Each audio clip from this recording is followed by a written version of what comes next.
सलाम प्यारे बच्चों, कहाँ भाग रहे हो?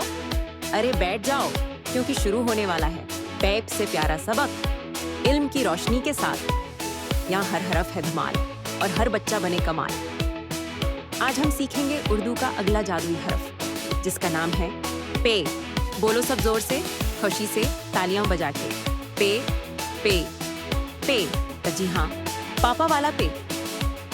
देखो बच्चों, पे दिखता है बिल्कुल बे की तरह, बस उसके नीचे लगते हैं 3 नुक्ते, जैसे प्याले के नीचे रखती हो 3 मिठाइयाँ, गुलाब जामुन, रसगुल्ला और लड्डू।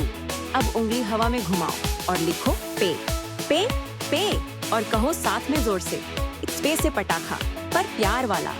पे से शुरू होने वाले मजेदार अल्फाज, पे से पतंग, पे से पंखा, पे से प्याला, पे से पानी, पे से पसीना। चलो मेरे साथ जोर से कहो, पतंग, पंखा, प्याला, पानी, पसीना।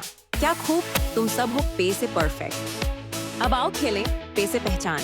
मैं बोलूंगी एक लफ्ज, तुम बताओ क्या ये पे से शुरू होता है? पतंग, भैंसा, चारपाई, पानी, प्याला। शाबाश बच्चों, तुम हो इल्म की रोशनी के चमकते सितारे। वाह वाह बच्चों, आज तो तुमने पे से पूरा पार्क बना दिया। पतंग उड़ाई, पंखा घुमाया, प्याले में चाय डाली और पानी से खेल भी लिया। अब बोलो, पे से बाएं बाएं भी होता है ना? अरे क्या बाएं बाएं बे से होता है? तो सब मिलके कहो, बे से बाएं बाएं, पे से फिर मिलेंगे। पे से प्यारा टाइम था ना? और हाँ, अगर ये वीडियो लगा प्यारा तो पे से पसंद, लाइक करो, पहुंचाओ दोस्तों तक, शेयर करो, पक्का सब्सक्राइब करो इल्म की रोशनी को।